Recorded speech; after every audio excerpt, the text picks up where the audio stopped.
भोरही से भइल ना दोकान में बहनिया, भोरही से भइल ना दोकान में बहनिया, आई गइली हो लेवे फ्री में ओढ़निया, आई गइली हो लेवे फ्री में ओढ़निया। सभी दोस्तों को नमस्कार, प्रणाम। हम धर्मेंद्र चौधरी ऑफिशियल में सभी को स्वागत है। दोस्तों, आज का सॉन्ग मैं इसी धुन पे लिखा हूँ और बहुत ही सुंदर है, सुंदर शब्दों से सजाया गया है। आप लोग सुनिए और बताइए कैसा है, और दोस्तों कमेंट करना नहीं भूलिएगा।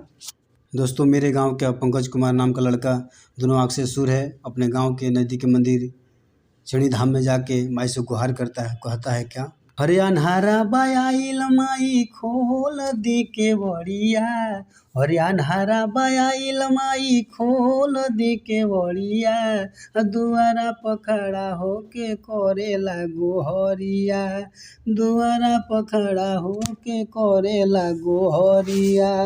हरे अन्हारा बायाइल माई खोल दी के बड़िया, अन्हारा बायाइल माई खोल दी के बड़िया, दुआरा पखड़ा होके करेला गोहरिया, दुआरा पखड़ा होके करेला गोहरिया। दुआरा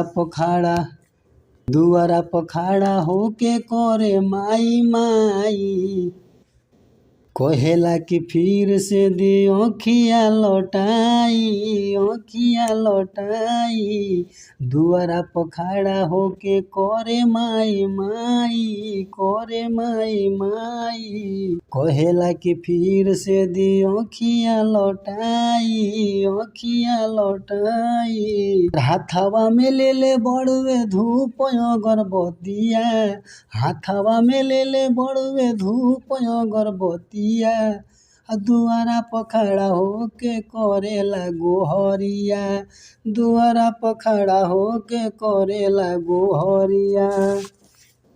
अन्हारा लइकावा के कोई ना खेवैया, कोई ना खेवैया, सुनले पुकारे हमार चेड़ी मैया, हमार चेड़ी मैया।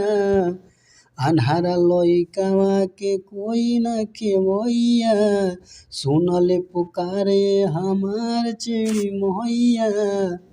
धर्मेंद्र लेके आइल नारियल चुनरिया, धर्मेंद्र लेके आइल नारियल चुनरिया, दुआरा पखड़ा होके करेला गोहरिया, दुआरा पखड़ा होके करेला गोहरिया, दुआरा पखड़ा होके करेला गोहरिया।